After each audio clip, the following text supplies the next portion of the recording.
textile industry is something that has been around for centuries, right? It's among those few industries that can claim that. And a lot has changed when you talk of centuries in terms of how the manufacturing process has worked out, how, and today, you have a fast forward in a sense happening thanks to the new normal, right? Everybody essentially rapidly changing themselves to work in a model where we are in the midst of a pandemic.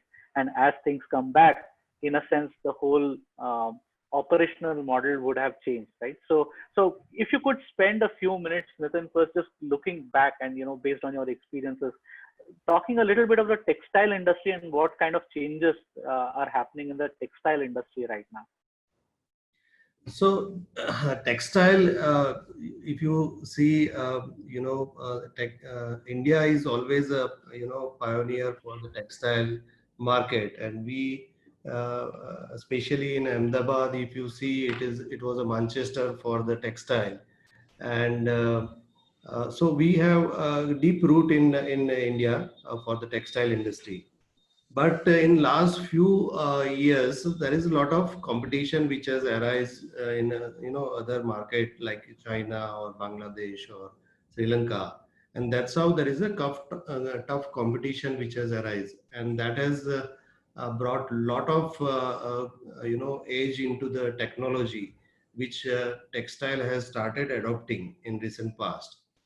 So, though there was not much on the digital aspects, but it was purely on the smart manufacturing. It was more on to the DCS and SCADA side of it, and little bit on the ERP and basic transactional data side.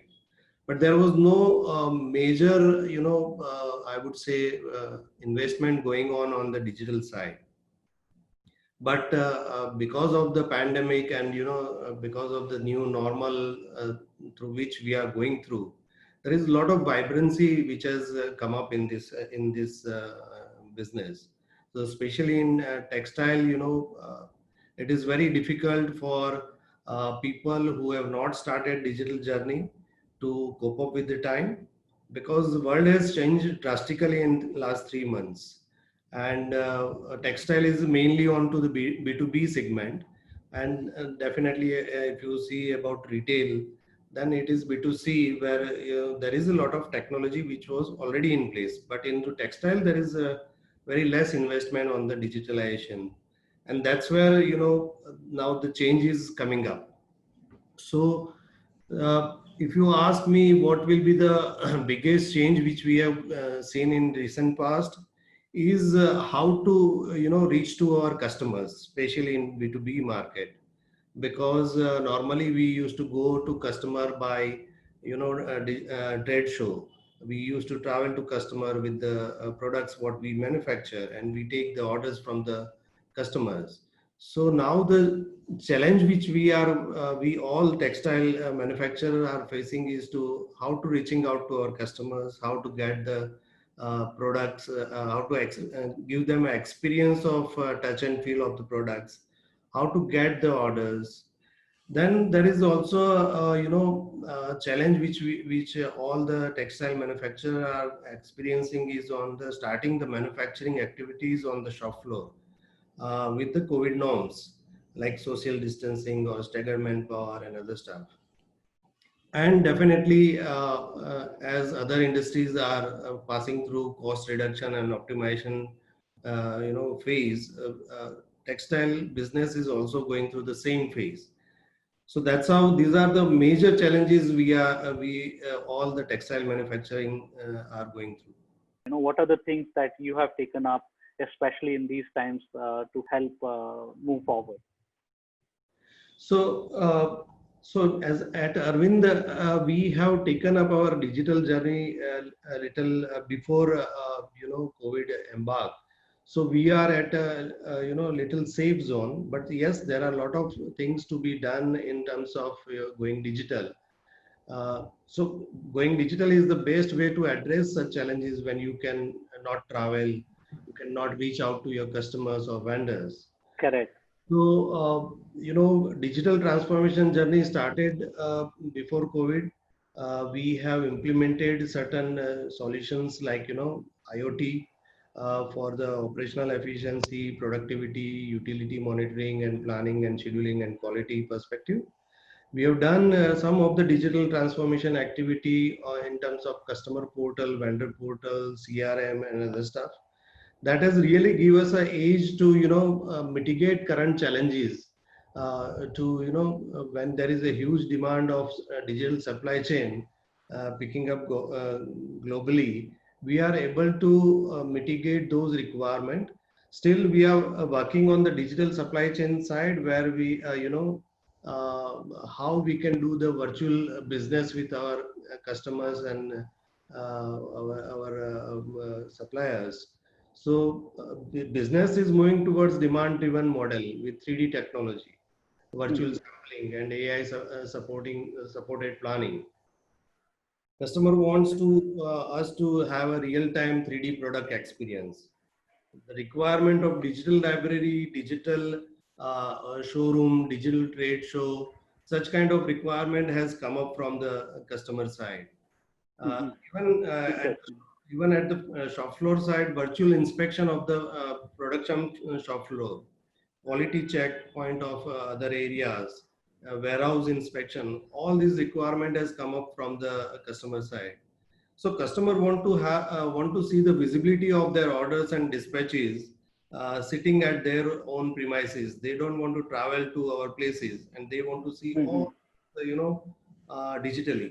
So we are working on in this direction. So we want to digitalize our end-to-end supply chain, considering pre-production, production, and post-production activities. So we are mapping these activities right now, and we have certain age because we already started our digital journey on IoT or customer portal or vendor Correct. portal CRM. That is giving us the age. Because of having kind of been a step ahead of time, is there an example of something that you think has helped a lot in these 2 3 months for you? Correct. So see, everybody had were busy in during the lockdown. People were busy to give access to their employees to work from home, whereas we had already achieved all these things. So we were not having those challenges. We Mhm. wanted to give more visibility to our shop floor people or our production team. So that's how we have created certain dashboards to for the top management, where they can see operational efficiency or productivity or utility monitoring and planning and scheduling. So we are into the journey of advanced features for the IoT, but yes, basic things we are able to give them right away, Yeah. that they can have more visibility of the shop floor. Has there been anything, any one thing that really comes to your mind? Hey, this is great that we were able to get this thing done from an ROI standpoint, or just from a business continuity standpoint. Of course, business continuity standpoint, as I said, that when there was a huge pressure in terms of starting the production, there was a huge pressure on starting the business as normal, and when there is a huge pressure of cost reduction.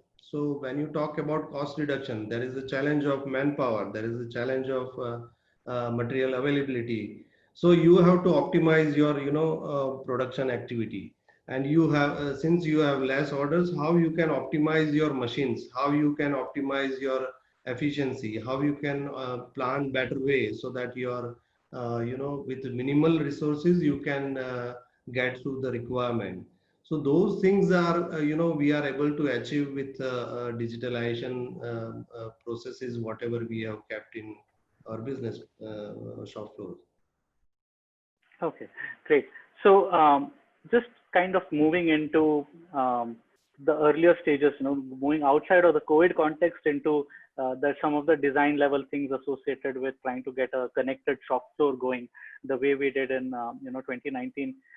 In your assessment, what were the biggest challenges that you foresaw, and how did that all work out on the ground? What biggest learnings in terms of going on this digital journey? See, digital. See, we all do automation. We all do ERP implementation. we all do transactional activity in day-to-day processes. But when you talk about, connecting those your corporate environment, corporate network, or enterprise application into the shop floor activity with Internet of Things, then there was a gap. So your production says something, whereas your transaction says. So there is always a gap in terms of controls. So when you do integration with your shop floor activity with your ERP, because normally you do all transaction in ERP, but then you don't have real time understanding or availability of data. So how to do handshake between your equipments, manufacturing equipments, your ERP, that is a need of the hour. You have to have controls of of ERP onto the manufacturing activities so that you can reduce your losses and you can improve your efficiency. So this is the need of the hour in entire textile industry, which was missing on in terms of IoT. So that is the right project we have identified and taken up 6 months back. In terms of adoption within the shop floor, one of the most critical thing is having everybody from the operator to the supervisor to the plant head, all of them excited about this journey and creating this whole digital champion type of concept or those types of things. So how did Arvind look at it from a change management perspective, from exciting and incentivizing even these people? Correct. So it is always a exciting journey for everybody when they have uh, uh, when you identify any digital project, you have to identify a young blood. You have to identify people who are really who trust in the technology, who really believes that yes, technology will give us output, who the technology will work for them. So you have to identify those kind of people on the shop floor, and then we have to put in their KRA about the entire project. Now this digital aspect will also bring a lot of insecurity within the team, because they will always feel that my work will go away.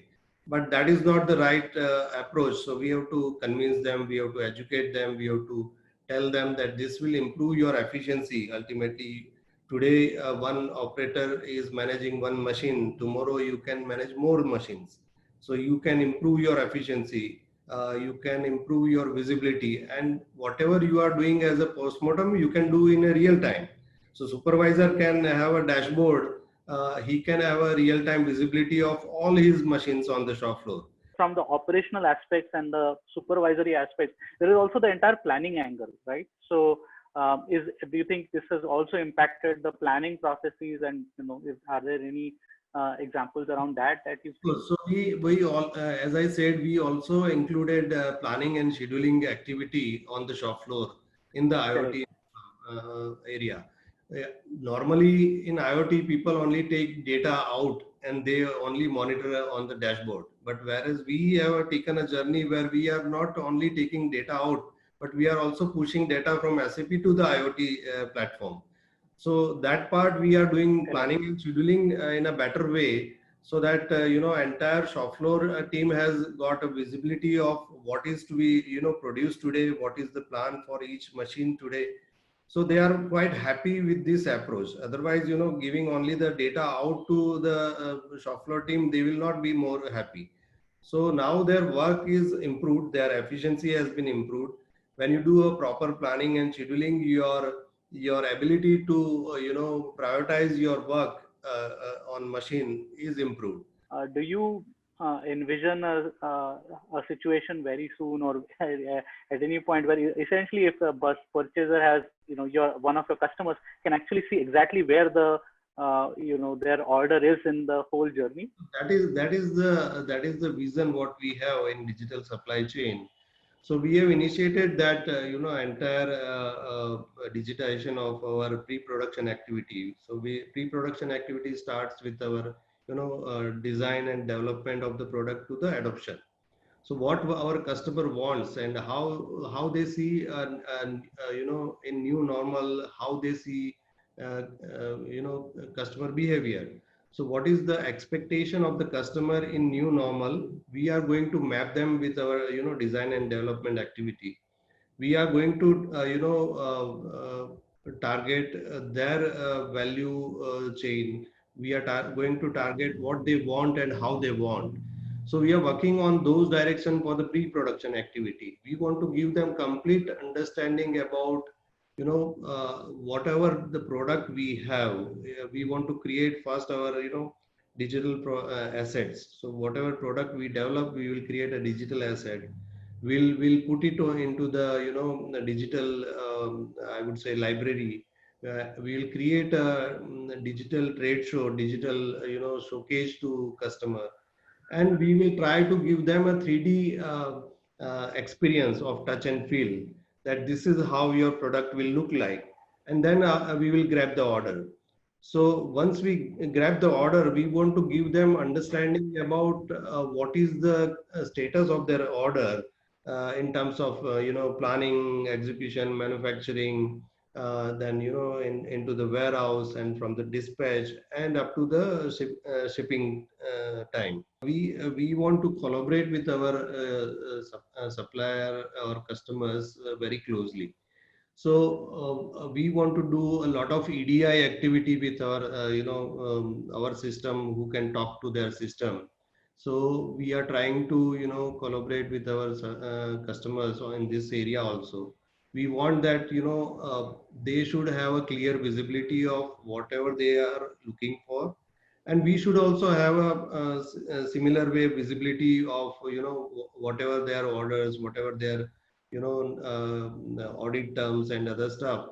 So we want to integrate our system with their system through EDI or other means. To kind of round off this conversation, I think sustainability is a big part of what a lot of consumers expect today, and uh, utilities, energy, green concepts are things that a socially conscious buyer kind of expects to buy products from companies that are adhering to that, right? So, and I know in the plant connectivity items and things like that we have gotten done at Arvind, there's a lot of energy metering happening, water and all of that, different utilities, right? So what has been your take on that? What are the motivations around it? How successful do you think it has been? Yes, sustainability is one of the major area where we are driving. And when you talk about sustainability, we are talking about green, green manufacturing environment. So again, when you talk about green manufacturing, your water consumption, your steam consumption, your power consumption, where we are focusing high. We want to reduce our, we want to reduce and optimize those area for the same kind of production. So we want to improve our efficiency by reducing all these parameters. And IoT has really given us an age to visualize and analyze all this data, where we can see that the similar machine is giving this much output, but it is consuming more resources of water, energy and other stuff. Correct, that's right. We are able to analyze it in a better way, and we are 100% focusing on those areas to take necessary steps, because we believe that environment is first, and we want to put more lot of energy on those areas. So when you looked at your digital journey and an industrial IoT platform, what were your expectations, and a couple of helpers, that pointers that can help other textile manufacturing companies in particular to look at this journey correctly? So IoT platform per se, it's not a new technology which everybody are experiencing, but it depends on industry to industry. What is the expectation of your domain industry in this area? So normally IoT perspective, people just want that it will give me efficiency, productivity, and other parameters. But we are thinking in a different way. IoT should not be only getting OEE, rather than we are thinking that it should play a major role in terms of giving more visibility to the entire organization and our customers about what is happening inside the manufacturing area. Love to play as much of a role as we can in that process. And so, has this whole journey so far excited your other plants, right? There is one flagship kind of offering that is out there now. So, is this something that has generated excitement in the other plants as well? Of course. So we have done a POC in first manufacturing, one of the manufacturing area. Now everybody are eager to adopt this technology, because once you start, seeing the benefits out of putting up one solution at one place, definitely other plants will demand. So that has happened in our case also. In terms of your advice to looking at the textile manufacturing industry in particular and CIOs who are looking at these taking up digital journeys right now, what are the key things that you would advise them? What are the top things that they need to put in place to be able to be successful on this path? So any digital transformation journey should be planned considering some of the points. You have to first identify strategic engagement with your customer. So they have planned their digital journey. What customer wants? uh, who want you to do this? Means how you can do it for all partners. There is a cost, because there is a cost in this. We need to know who is our strategic partner first, and you want to do as a joint effort. So we are also working in this direction, that we are picking up some of the customers for our digital journey. You can't do this for generically across entire board. You can do it Mm-hmm. for three customers initially to begin with, and you need to have a very strong aligned incentive with each other. Otherwise, this journey will fail. So that is the strategic engagement with the customer is a priority for any digitization of the project. Second is the value proposition. So by doing this digital aspects, what is the priority things you want to achieve? Where I am cutting my cost? Where do I get stickiness? Higher orders or seasonal orders and other stuff. Where do I help to grow my business? So these are the questions to be asked before you do any digitization of the project. So value proposition is very important. Most important is governance structure. So digital should not be at a periphery, it should be at a core. So we have to align business leaders for governance, better governance. So biggest mistake to put a digital as a third party will fail your project. Correct. Digital digital should not be at a periphery, it should be at a core. So it is the heart of the system. So it is very important to have your data structure in place. Your data lake should be properly structured. It should be properly tagged to your business needs. So show them the how technology and technology will help them, and you have to find out the best people, best guys from the business side. So you have to create your top team. You have to define that who has a good point of view, who drives, who has the who is ready to take responsibility, and who are the top business guys who believes in the digitization. So governance structure is very important in such kind of projects. And then, as I said, data structure is also important, like data lake, or when you capture any information, how organization is going to use it, how people are going to use it. So your entire success of digital project has 50% of success criteria is based on your data architecture. What are the things that, how did you go about your vendor selection process, if I may ask that? So, vendor selection is very, very crucial. It should not be a one-time vendor. It should be a strategical vendor, because you are putting everything, every efforts on digitization, and you cannot go away with your one vendor. So The vendor should be your partner and who has a very good experience in this journey. They should have a good exposure of not only on the technology side, but they should also be able to understand your business very well. Uh, the vendor should be, available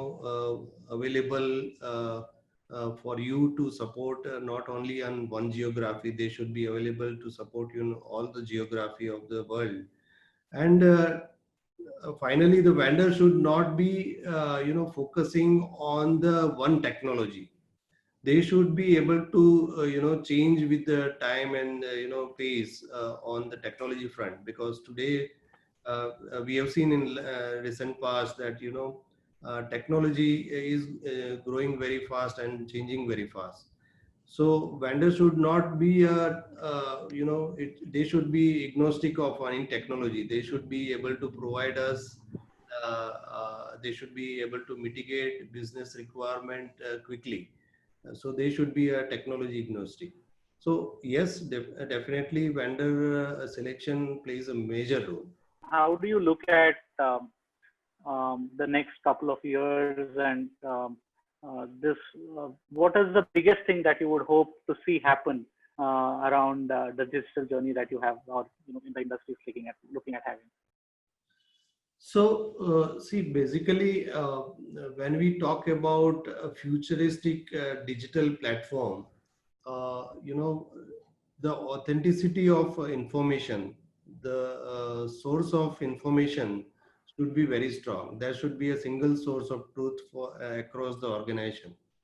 So, today we have multiple applications, multiple partners working for us, multiple solutions we are dealing with. But then there is always reconciliation challenges. So we are looking for a big, in a big way, we are looking for a data lake kind of solutions where, all business enterprise applications as well as manufacturing applications can come with the data, and where we can have analytics top of it. So one is the platform is very important, and then there is top of it that analytics which can help us to take a right decision. Because today we have data available in fragmentation and segmentation, but then there is no visibility of data for analysis.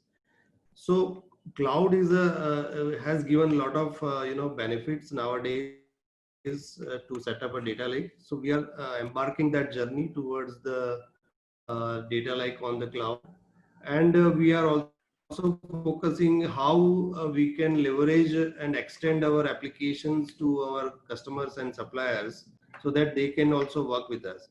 So definitely technology like RPA, then ML, AI, everything will come into picture. But then your rights digital strategy is very important, because solutions like AI, ML, and other stuff can help on improving those areas.